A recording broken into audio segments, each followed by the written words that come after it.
Hello and welcome back to the comprehensive algorithmic trading course on the Mini Traders channel. This is our 12th video and today we'll be diving deeper into the fascinating world of Python strings. If you haven't already watched our previous videos, I highly recommend you to do so before continuing with this one. Alright, let's get started. In today's lesson, we'll cover some important concepts related to strings in Python. One of the first things you need to know about defining a string in Python is that you can use either double quotes or single quotes.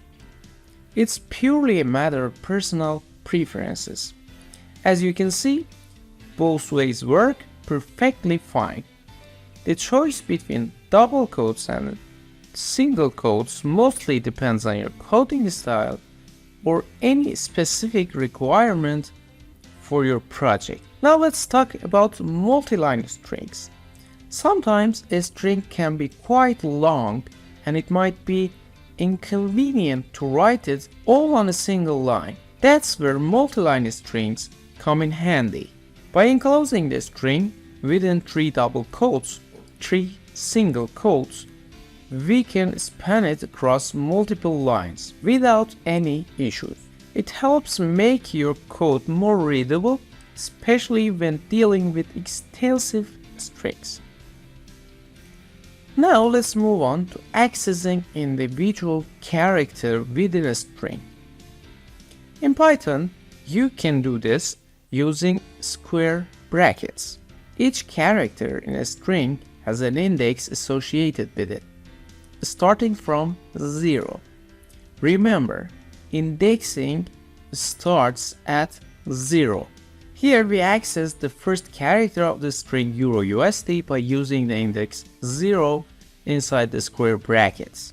Next, let's talk about looping through strings. You can iterate over each character in a string using a loop, such as a for loop.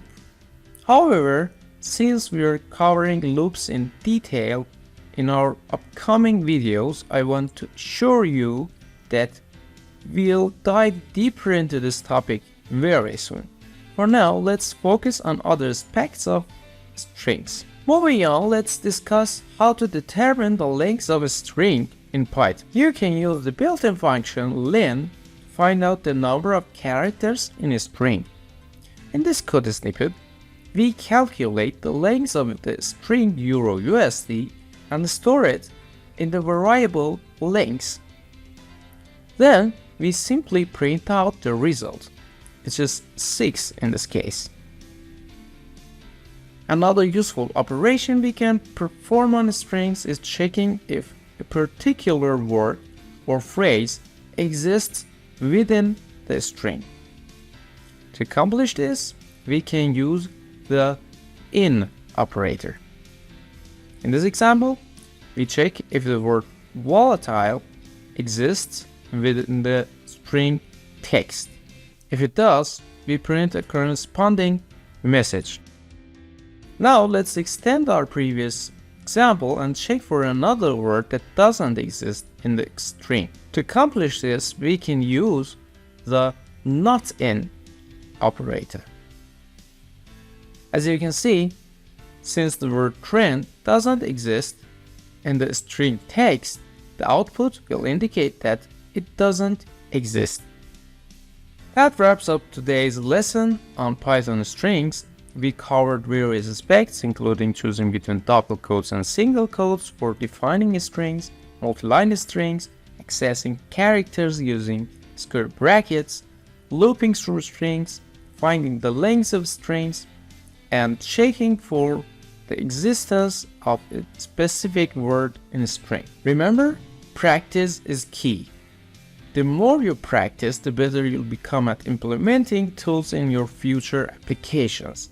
In our next video, we'll continue exploring strings, so stay tuned.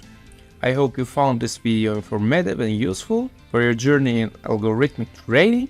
If you haven't already subscribed to our channel, make sure to hit that subscribe button and turn on the notification bell so you don't miss any future lessons. Thanks for watching, have a good time, and bye.